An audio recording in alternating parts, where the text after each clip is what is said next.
ഒരുപാട് പേര് ഇൻസ്റ്റാഗ്രാമില് സാർഡൈൻസ് in tomato sauce വെച്ചിട്ട് നമ്മുടെ മത്തിക്കറി മുളക് ഇട്ടത് വെക്കുന്നത് കണ്ടു. അപ്പം നമ്മളും അതൊന്ന് പരീക്ഷിക്കാനുള്ള പുറപ്പാടിലാണ്. പരീക്ഷിക്കല്ല, ഒരിക്കൽ നമ്മൾ ഓൾറെഡി ചെയ്ത് വിജയിച്ചു. അപ്പം ഇത്തവണ ഒന്ന് വീഡിയോ എടുത്ത് കാണിക്കാമെന്ന് വിചാരിച്ചു. അപ്പം ഇങ്ങനെയാണ് ഇരിക്കണേ. ഒരു പാക്കറ്റിന് 0.49 ആണ്. അതായത് ഒരു പൗണ്ടിന് നമുക്ക് 4 മത്തിയും ടൊമാറ്റോ സോസ് ഉള്ള സ്ഥിതിക്ക് കുറച്ച് കുടംപുളി മാത്രമേ നമ്മൾ ചേർക്കണുള്ളൂ. അപ്പോൾ അത് കണ്ടാലോ. കടുക് ചേർത്തു. കടുക് പൊട്ടി തുടങ്ങിയപ്പോൾ 2 മണി ഉലുവ മൂത്ത് വരുമ്പോൾ സവാള, ഉള്ളി, ഇഞ്ചി, വെളുത്തുള്ളി, പച്ചമുളക്, കറിവേപ്പിലിട്ട് വഴറ്റുക. ഉപ്പിട്ട് കൊടുക്കുക.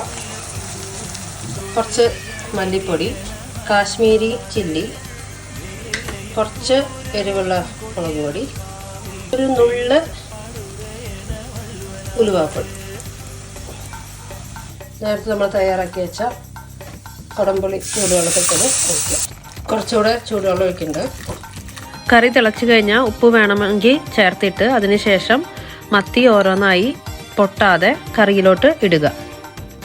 മീൻ കറി ഇവിടെ റെഡി ആയിട്ടുണ്ട്. കുറച്ച് വെളിച്ചെണ്ണ ഒഴിച്ച് കൊടുക്കാം.